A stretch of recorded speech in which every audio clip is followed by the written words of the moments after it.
Assalamualaikum, halo penonton saluran Makyem semuanya. Kembali lagi di saluran YouTube Makyem.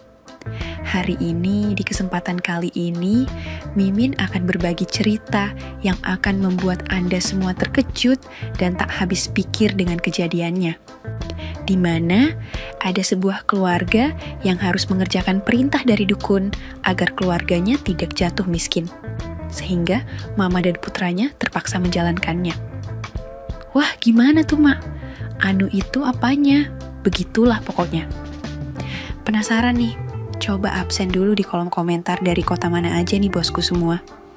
Kalau sudah, mari simak video ceritanya sampai selesai. Tapi sebelum mulai ceritanya, mari perkenalkan dengan tokoh utama dalam kisah ini. Tapi semua nama akan disamarkan demi privasi. Aku dilahirkan dalam keluarga pengusaha. Papa dan mamaku adalah pengusaha. Mereka membangun bisnis bersama dari nol. Usaha keluarga kami cukup menghasilkan. Kami mampu membeli rumah di daerah Kelapa Gading dan beberapa rumah peristirahatan di luar Jakarta. Keluarga kami terdiri dari papaku, yaitu Hendrawan Aliong, berusia 40 tahun, mamaku Lina berusia 36 tahun, dan aku Theo. Sekarang usiaku 18 tahun. Kami keturunan Tionghoa Muslim dari kakek. Papaku tampak seperti pengusaha biasa, dengan rambut mulai membotak dan perut buncit. Mama di lain pihak adalah perempuan yang senang merawat diri. Diri mama tidak pernah gendut. Ia tampak langsing dan memiliki postur yang tegap bagai Pragawati. Terlihat kalem dengan gamis dan jilbabnya yang sangat menawan dan mempesona. Tapi jujur saja, aku mengagumi kecantikan mamaku. Pernah juga, aku berulah sendiri sambil menginspirasikan mamaku. Namun, setelah itu aku merasa bersalah. Alasan aku pernah menginspirasikan diri mama adalah kami punya kolam renang dan biasa berenang. Biasanya, mama memakai baju renang dan karena biasa, aku jadi tidak terlalu memikirkannya. Namun, suatu kali, mama menggunakan yang lain dan aku dapat melihat mama yang hampir kurang benar. Nah, kisahku ini dimulai tahun lalu. Saat itu, aku berusia 17 tahun. Saat itu, aku kelas 3 SMA. Berhubung aku sudah dewasa dan memiliki KTP, aku dihadiahkan mobil sedan yang kupakai untuk sekolah maupun jalan-jalan. Pada saat itu, usaha papa dan mama mengalami kemunduran. Kemunduran ini mulai semenjak 3 tahun belakangan, kami tertipu ratusan juta rupiah. Selain itu, banyak juga rekan bisnis yang memilih untuk berbisnis dengan saingan kami. Juga ada investasi yang tidak menguntungkan, maka makin lama keuangan kami mulai menipis. Segala hal telah dicoba, mulai dengan menawarkan diskon ke rekan bisnis ataupun customer. Berhutang ke bank untuk ditanam sebagai modal yang membuat hutang semakin banyak, dan bahkan pergi ke orang pintar untuk meminta bantuan. Namun, semuanya tidak berhasil mengangkat perekonomian keluarga kami. Suatu hari, teman dekat mamaku datang berkunjung. Mereka asik berbincang ngalor ngidul, akhirnya sampai pada topik keuangan. Teman mamaku itu juga memiliki bisnis keluarga yang dibawa sama suaminya. Mama bertanya kepada temannya mengenai kiat mereka, sehingga dalam zaman susah begini, usahanya makin maju. Sungguh terperanjat mama ketika tahu bahwa temannya itu pergi ke dukun di luar kota. Mulanya mama tidak percaya, namun temannya tetap bersikukuh bahwa semua karena dukun itu. Akhirnya, setelah bicara panjang lebar, mama menjadi yakin dan ingin mencoba dukun itu. Anehnya, teman mama berkata, "Tetapi Ci, ada syaratnya." "Syarat? Apa syaratnya?" "Cici harus berangkat berdua ke dukun itu, harus membawa teman laki-laki tetapi tidak boleh membawa suami." "Loh, kenapa?" "Itu memang syaratnya. Pokoknya Cici percaya saja. Saya sudah membuktikan sendiri dan segala perkataan dukun itu telah terbukti." "Terus harus sama siapa?" "Pokoknya harus lelaki dewasa yang bukan suami sendiri. Cici kan punya sopir. Saya sarankan bawa sopir aja, kan sekalian ada yang ngantar juga. Nah, begitu sampai, Cici dan sopir Cici harus menghadap dukun itu. Tak lama kemudian, teman Mama pulang setelah memberitahukan alamat dukun itu dengan peta buram untuk mencapai ke sana. Malamnya, Mama dan Papa berembuk. Papa yang juga sudah tak berdaya menghadapi keadaan akhirnya setuju. Tapi Papa nggak mau Mama diantar sopir ke tempat dukun itu di luar kota. Papa nggak merasa nyaman, ucap Papa. Loh, Pak Har, itu kan sudah lama jadi sopir kita, hampir 10 tahun, ucap Mama. Papa tetap nggak setuju, ucap Papa.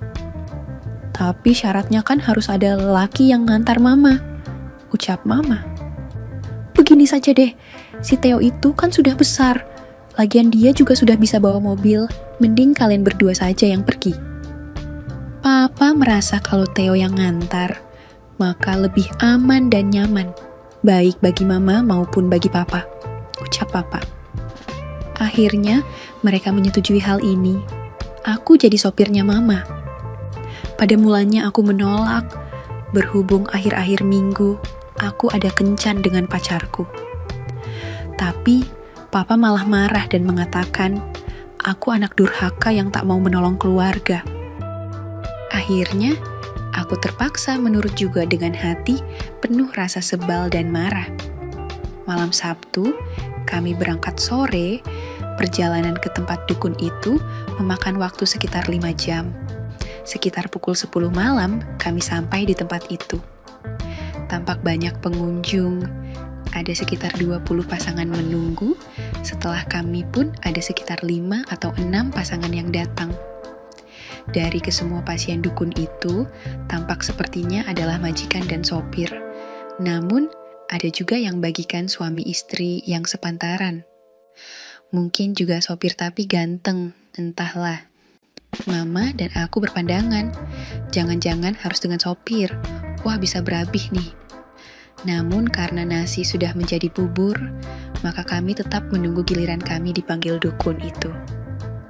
Akhirnya, kami dipanggil masuk kamar dukun itu.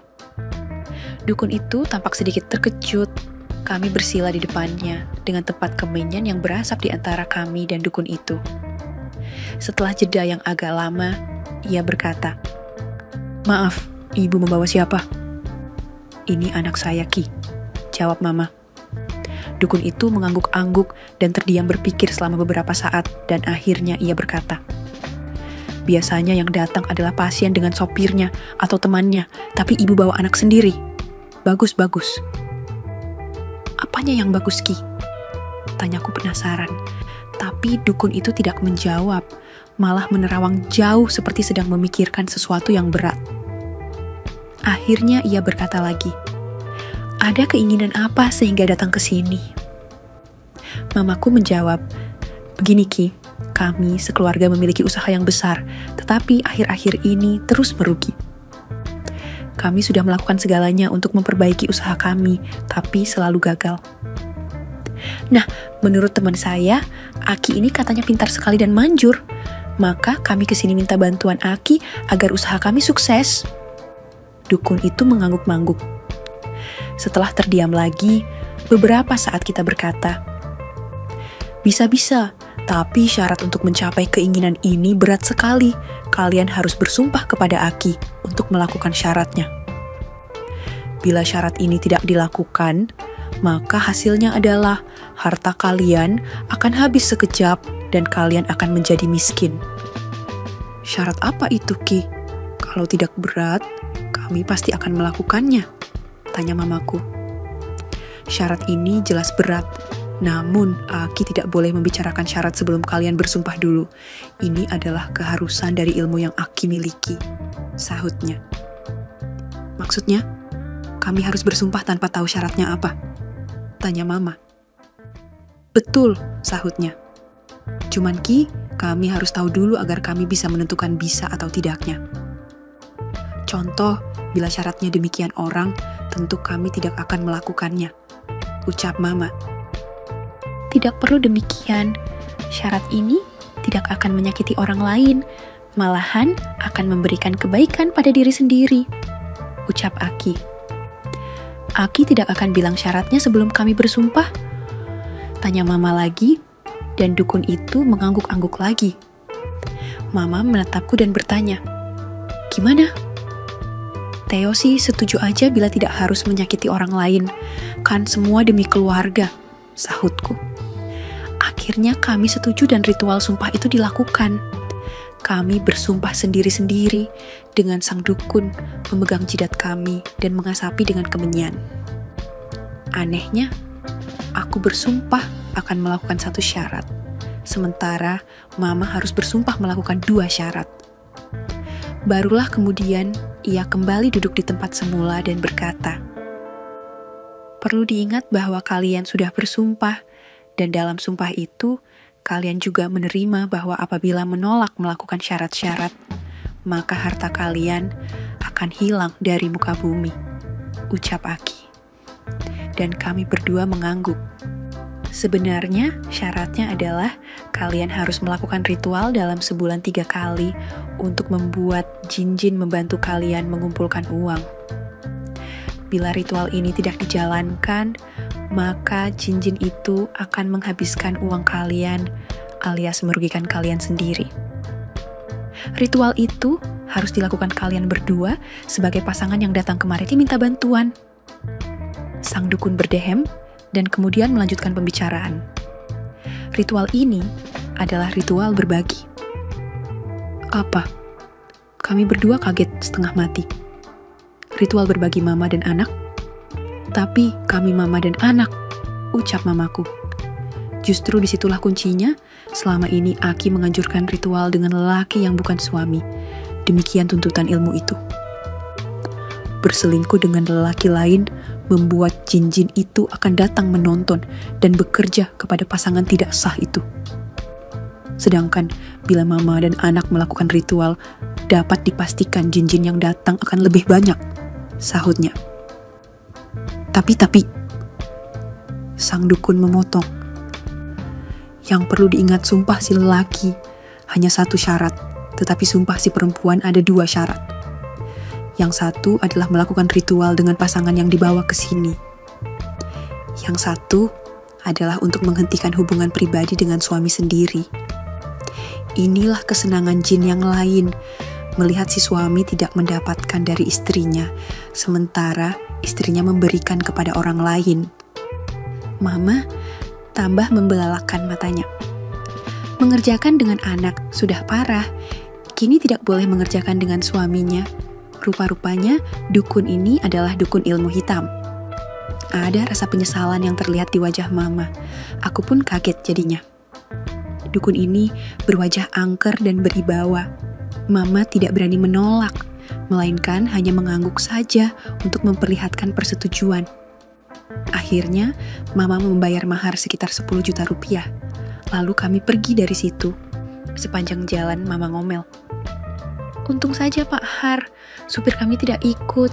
Pak Har itu sudah tua dan tampangnya demikian. Mama mana mau dengan lelaki itu. Aku sepanjang jalan terdiam. Karena ketika mendengar syarat itu, aku terkejut seperti Mama. Namun tidak semarah Mama, melainkan aku menjadi menginspirasikan Mama. Namun, dalam perjalanan kami itu, Mama menekankan bahwa kami tidak akan melakukan syarat itu. Dukun itu memang gila, masa harus demikian dengan anak sendiri. Aku menjadi kecewa dan sedih, namun aku berusaha tidak menunjukkannya. Kami sampai di Jakarta keesokan paginya, aku langsung tidur karena letih dan begitu juga Mama. Sampai beberapa minggu, hal ini tidak pernah kami bicarakan. 3 minggu kemudian, saat itu malam hari, Mama mengetuk pintu kamarku dan masuk ke kamarku. Mama memakai daster yang panjang ke lutut. Theo, kamu ingat dukun yang pernah kita datangi bersama-sama waktu itu? Tanya mamaku. Oh, yang gila itu. Sahutku sambil terus menonton TV untuk menunjukkan aku tidak memikirkan hal itu. Padahal selama ini aku selalu berulah sendiri menginspirasikan mama semenjak pulang dari dukun itu. Begini Theo, kamu ingat gak apa kata dukun itu bila kita tidak melakukan ritual? Ucap mama. Aku berlagak mendengus tak percaya, padahal aku ingat sekali semua perkataan dukun itu. Dukun itu bilang, kalau kami berdua tidak juga melakukan ritual itu, maka keluarga kami akan bangkrut. Aku diam-diam berharap sekali bahwa usaha keluarga kami merugi, agar aku bisa mengerjakan dengan mama. Dukun itu benar. 3 minggu ini, usaha kita rugi terus. Hampir 1 miliar melayang selama 3 minggu ini. Dan bila ini terus terjadi, kita terpaksa harus menjual hampir seluruh harta kita. Ucap mama. Apa? Kataku dengan memasang muka sedih, kecewa, kaget, dan lain-lain, namun hatiku berbunga-bunga.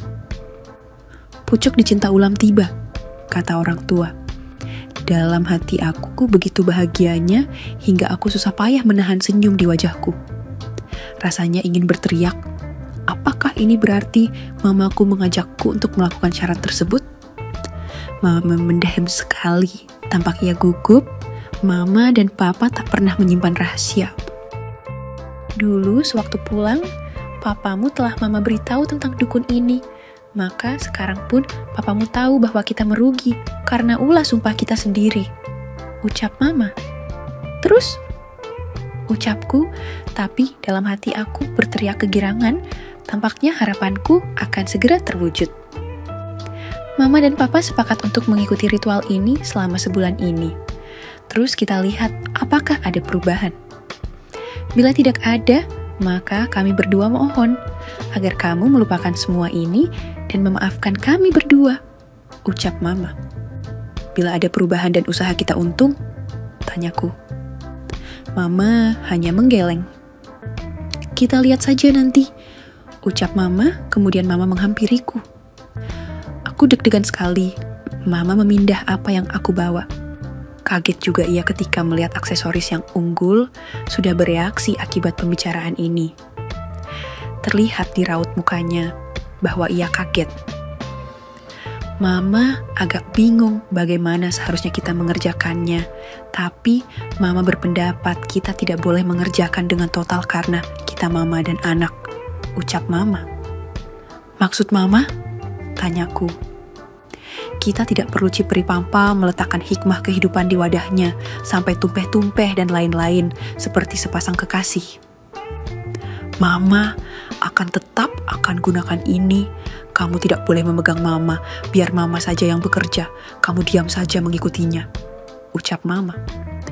Maka aku berbaring diam, lalu kita akan melanjutkan ke ritual tersebut. Selama proses ini, mama menutup matanya. Pengalaman ini terus kuingat sepanjang hidupku. Walaupun mama tidak memindah semuanya, namun aku merasakan kebahagiaan yang luar biasa. Kami terdiam beberapa lama lalu, tanpa bicara, ia pergi ngeloyor keluar. Di antara perasaan kecewaku, ada perasaan bahagia dan lega juga. Akhirnya, pikirku, lalu aku tertidur. Keesokan harinya, sarapan pagi dengan kedua orang tuaku menjadi canggung. Kami bertiga tidak banyak bercakap-cakap seperti biasanya. Mama dan papa hanya berbicara seperlunya saja. Aku sendiri malah hanya terdiam saja sambil mengunyah. Kami bertiga tahu apa yang terjadi tadi malam, sehingga masing-masing terbelenggu dengan fakta bahwa mama dan anak tadi malam baru saja melakukan suatu syarat. Papa pergi bekerja, sementara mama menyibukkan diri di dapur untuk cuci piring dan lainnya. Aku tidak tahu apa yang harus aku lakukan, sehingga memutuskan untuk sekolah tanpa berbicara apa-apa lagi. Hubungan keluarga kami sekarang sudah berbeda dan tidak dapat dirubah lagi. Entah aku ini senang atau tidak, namun kini tiap kali aku lihat mama, maka aku pasti salting alias salah tingkah. Ketika hari makin cepat berlalu, aku jadi semakin kecewa karena mamaku tidak pernah lagi datang ke kamarku untuk menjalankan ritual. Apakah dukun itu gagal? Pikirku. Apakah papa masih merugi walaupun aku dan mama telah melakukan ritual? Aku menjadi sangat sedih ketika kulihat pada bulan ini tinggal tersisa 2 hari lagi. Hari telah malam dan menunjukkan pukul 10 malam. Aku duduk di kamar, jantungku berdetak kacau menunggu mama. Di satu pihak, aku sangat berharap mama akan datang. Di lain pihak, aku ketakutan bila mama tidak datang hari ini. Tiba-tiba saja pintu perlahan terbuka dan mama masuk ke dalam kamar dengan memakai daster yang sama. Aku merasa lega sekali. Perasaanku berbunga-bunga dan perlahan sahabat kreatifku mulai bereaksi. Aku menanti-nanti dengan jantung yang berdegup-degup ketika mama menghampiriku tanpa mengeluarkan suara. Matanya menatap mataku, lalu ia memindah yang aku bawa dan melakukan seperti sebelumnya. Namun kali ini pekerjaannya lebih cepat dibandingkan sebelumnya dan lagi peyukan mama begitu eratnya. Apakah mama sudah terpengaruh duluan? Pikirku dalam hati. Ada kemungkinan begitu karena aku ingat bahwa dukun itu bilang, mama hanya boleh menjalankan denganku. Sementara sudah 20 hari yang lalu kami berdua mengerjakannya, kemungkinan selama ini mama seringkali mengerjakan dengan papa. Aku pun, kalau jadi, papa akan selalu ingin bekerja setiap hari dengan istri secantik mama. Setelah beberapa saat, aku merebahkan diri di samping mama. Entah bagaimana, aku merasa sangat lega dan tenteram, sehingga tak lama kemudian aku tertidur. Begitulah awal mulanya kisahku dengan mama bisa terjadi hingga kini. Bersambung. Pesan moral yang dapat diambil dari cerita ini adalah pentingnya tidak terjebak pada tahayul dan praktik mistis yang bisa membawa kerugian lebih besar dalam hidup. Meskipun seseorang merasa terdesak dan kehilangan arah, mencari solusi melalui jalur yang tidak rasional dan penuh mitos hanya akan menambah beban dan merusak hubungan serta moral. Dalam cerita ini, karakter utama merasa terjebak dalam ritual yang mengarah pada keputusan yang salah dan tidak etis, hanya karena percaya pada dukun dan syarat-syarat yang meragukan. Sebagai gantinya, kita harus mencari solusi yang lebih bijak dan berbasis logika, mengandalkan kekuatan pikiran, upaya yang jujur, serta kerja keras akan jauh lebih efektif daripada mengikuti ajaran yang tidak jelas. Jangan mudah terpengaruh oleh hal-hal yang tidak masuk akal dan percayalah bahwa setiap masalah pasti ada jalan keluar yang lebih tepat dan tidak merugikan diri sendiri atau orang lain. Oke, segitu dulu untuk kali ini dan semoga kalian bosku semua terhibur hari ini ya. Sekali lagi, tidak pernah lupa Mimin ingin mengingatkan bahwa tidak ada maksud untuk merusak moral. Tapi di sini kami selaku admin channel Makyem hanya berbagi pengalaman dari viewer saja yang tentu saja tidak untuk ditiru. Terima kasih sudah mau mendengarkan kisah nyata ini. Ambil baiknya dan buang buruknya dari cerita kisah ini. Semoga hal seperti ini tidak terjadi kepada kita semua, bosku. Dan semoga kita semua dilindungi dari mara bahaya. Amin ya robbal alamin. Terima kasih dan sampai jumpa di cerita selanjutnya. Jangan lupa like, komen, share, dan subscribe. Oh iya, kira-kira kalian semua bosku yang terhormat kepengen kisah-kisah yang seperti apa lagi nih? Tolong berikan komentar-komentar kalian di video ini ya.